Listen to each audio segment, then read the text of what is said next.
Hey guys, what's going on? Today I'm going to talk about 3 things that I learned in 2024 that I am bringing into 2025 but changing up everything about them.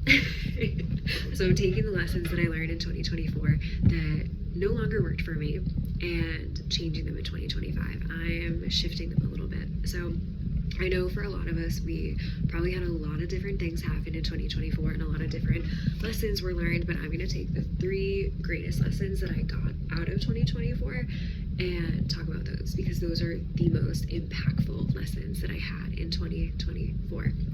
So, number 1, nobody can meet you where they haven't met themselves. This is a big one, and I talked about this before on here, and I know I talk about this with a lot of my friends, but when I say this, that nobody can meet you where they haven't met themselves, if somebody is not willing to do the work with themselves, whether that's personal development work, fitness, mindset, whatever it is, if they are not willing to do the work with themselves, they are not going to be able to meet you at that level because they haven't even got there themselves. And this is really important to remember because a lot of times we go into a friendship, a relationship, a situation, a conversation, we go in with expectations where we want this person to meet us exactly where we are or where they think that they are. And sometimes they are just not where we think they are. They are almost always not where you are because everybody is so different, right? Like, we're on different levels for everything. And it can be hard when this happens because we come into a conversation, a situation, a friendship with expectations. And almost always we are disappointed, we are upset when they do not meet them. So my biggest thing that I learned was meeting somebody where they are and letting go of the expectations that we hold on them. And that means your parents, that means friends, acquaintances, anybody in your life that you are interacting with. You just need to remember that sometimes they are not where you think they are. And it doesn't mean that they don't need to be in your life. It doesn't mean that they don't earn a place in your life. But you just need to remember that sometimes it's okay to let go of the expectation and just see them for exactly who they are. Number 2, releasing control is control.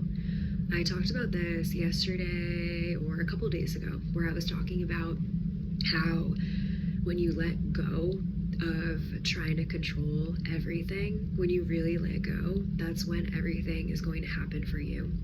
And when I say releasing control is control, when we release control over the things in our life that we're trying to control, whether that be a partnership, a job, an apartment that you're trying to get, anything that you are trying to control that is not in your control. There are some things in your life that are in your control and there are some things that are not in your control, right? Like what you eat, your health, your physical condition, like your body, like totally in your control.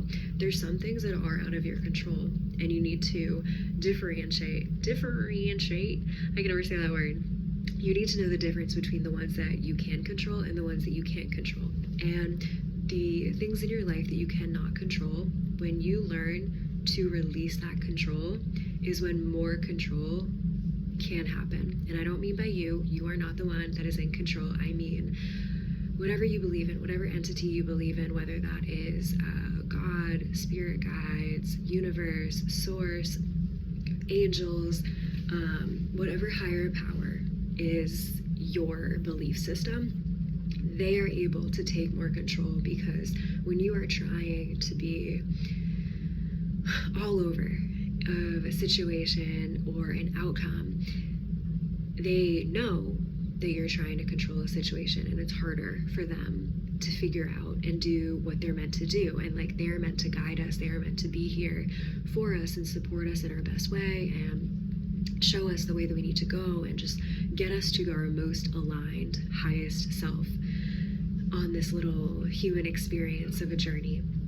So when you release control, you are also telling them that you trust them and everything is going to be okay. So when you're releasing that control, they're able to put one more foot forward or wing forward, whatever, and help you, guide you, support you even more than they were before, because they see that you are trusting them on this journey. Number 3, everything we need is within us, and we are the ones who know what is best for us. So I started a coaching business, right? I am an intuitive coach. I am an intuitive life coach, spiritual coach. I don't know the wording of it. But my coaching business is wrapped around, it encompasses teaching other people how to go within themselves intuitively and listen to themselves rather than listen to external voices, people, all of the noises going around. I am teaching people how to really go deep within themselves and find out like what's actually going on within themselves, instead of looking outwards for whatever it is that they need, whether it's validation or acceptance.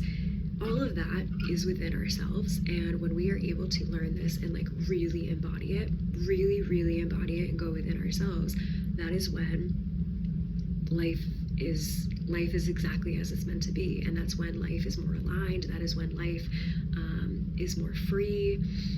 So learning that everything we need is within us is a major step, I think, in becoming who we are, because everything that we are looking for outside of us, it is something that we think is going to make us happy. It is something that we think is going to make us fulfilled and full, but we already are full. You already are as full as you need to be, and it's more about going within yourself and finding, okay, what can I do today to make myself feel more fulfilled, more like I have like a full cup, rather than looking outward. So do I need to spend more time journaling, meditating, doing red light, reading, whatever it is that makes you feel more fulfilled and like really in touch, connected with yourself, your highest self too, is what you need to do.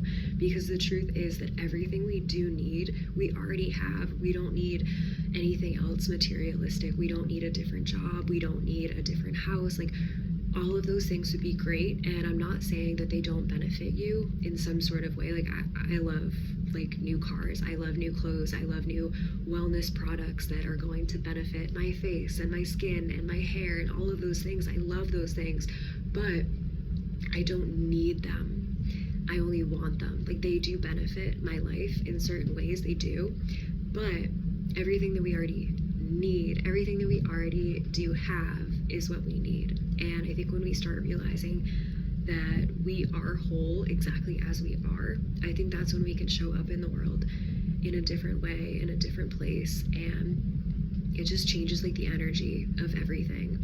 So those are the 3 things that I learned in 2024. So those 3 things that I learned and I was impacted by so heavily, I'm taking those into 2025, and I'm really just going to work on embodying them and embracing those changes, those shifts, and really, they just really opened my eyes to a few things that I can work on that I maybe have been just struggling with, and I haven't been as open-minded as I had thought. So I suggest that you also think about the different things that you learned about in 2024 and kind of how you can shift those things and turn them into something in 2025 that would really benefit you and just change your life for the better. So anyway, hope you guys are having a good one.